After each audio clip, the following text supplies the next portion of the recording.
नमस्ते India, welcome to my YouTube channel. मैं रंजीत आज आप लोगों के लिए एक इंटरेस्टिंग टॉपिक के साथ आया हूँ, तो वीडियो को लास्ट तक ज़रूर देखें, आपको काफ़ी कुछ नया सुनने को मिलेगा। आज हम भगवान भोलेनाथ के परम भक्त रावण के बारे में कुछ बातें जानेंगे। रावण कोई नया नाम नहीं है, हर कोई परिचित है इस नाम से। भक्ति से लेके शक्ति तक और ज्ञान से लेके अज्ञानता, हर चीज़ों से भरपूर था ये अकेला रावण। इसमें कोई संदेह नहीं कि रावण जैसा बलशाली और विद्वान शायद आज तक नहीं हुआ। उस रावण का एक नाम दशानन था। अब यही पे ही सवाल उठता है कि दशानन ही क्यों?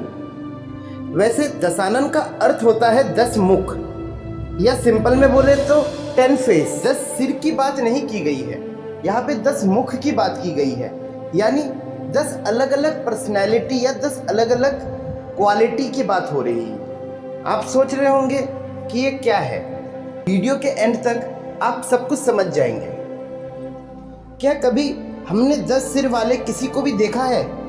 जब आप सबका नहीं में ही होगा तो रावण के 10 सिर कैसे हो सकते हैं? अगर माइथोलॉजिकल बिलीफ्स पर जाए तो रावण के 10 सिर के लिए कहा जाता है कि वह माया से बना हुआ है, यानी कि वह कृत्रिम सर है, जिस कारण एक कटता है तो वह दूसरा सिर बनाता है।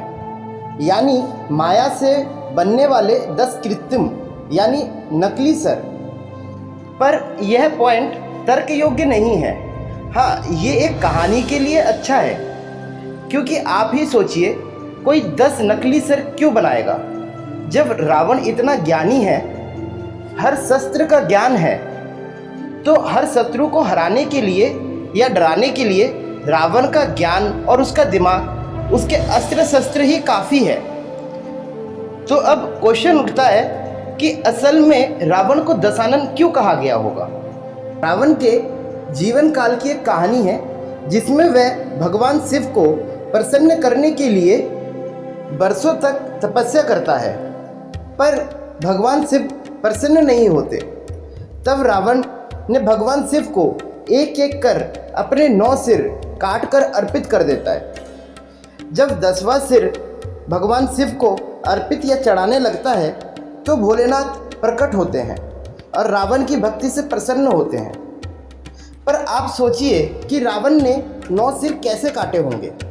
क्या वास्तव में ऐसा हो सकता है? वास्तव में यह 10 सिर 10 गुण अवगुण यानी क्वालिटी थी। देखिए, हम दशहरा में जब रावण को जलाते हैं तो मानते हैं कि हम बुराई को जला रहे हैं, यानी बुराई क्या है? यह एक बैड क्वालिटी है, सब सामने ही है, बस हम गलत समझते हैं।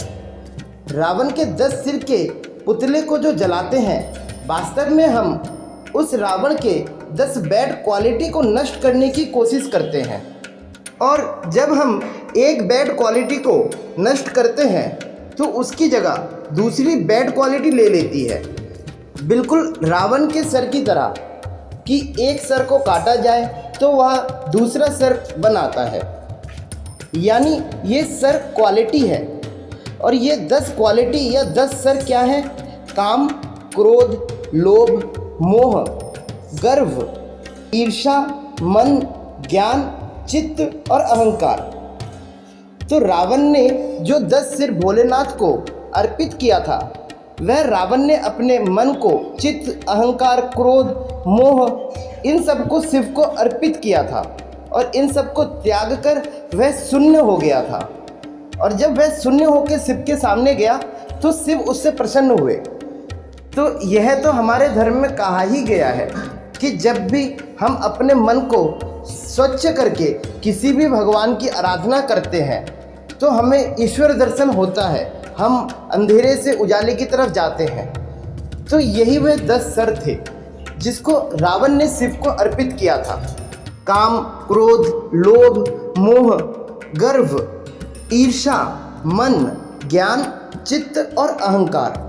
वैसे ही जब रावण इन 10 बुराइयों के साथ श्री राम के सामने जाते हैं तब राम जी एक एक कर रावण के एक एक सर को नष्ट करते हैं और इस तरह वह रावण के अंदर की 10 बुराइयों को समाप्त कर देते हैं। और जब श्री राम एक सर काटते हैं तो वहाँ पे दूसरा सर बनाता है और अंत में रावण का वध करते हैं।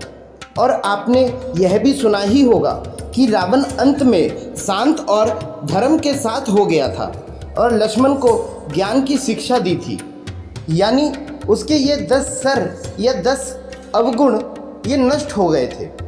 एक मान्यता यह भी है कि रावण बहुत विद्वान था, उन्हें 6 दर्शन और 4 वेद पूरी तरह याद थे, इसीलिए उनको 10 कंठी भी कहा गया और इसी 10 कंठी को लोगों ने 10 सर बना दिया। अब रावण और हम में ज़्यादा कुछ अंतर नहीं है, यह 10 बुराई हम में भी है, तभी तो हमारी एक इच्छा खत्म होते ही दूसरी इच्छा आ जाती है और हम कुछ भी गलत करने से नहीं रुकते। हमारे अंदर इस 10 सर वाले रावण को नष्ट करने के लिए हमें भी भगवान के शरण में जाना होगा और अंधकार से उजाले के पथ पर आना होगा। अब आप समझ ही गए होंगे कि रावण के 10 सर का रहस्य, क्यों रावण को दशानन कहा जाता था।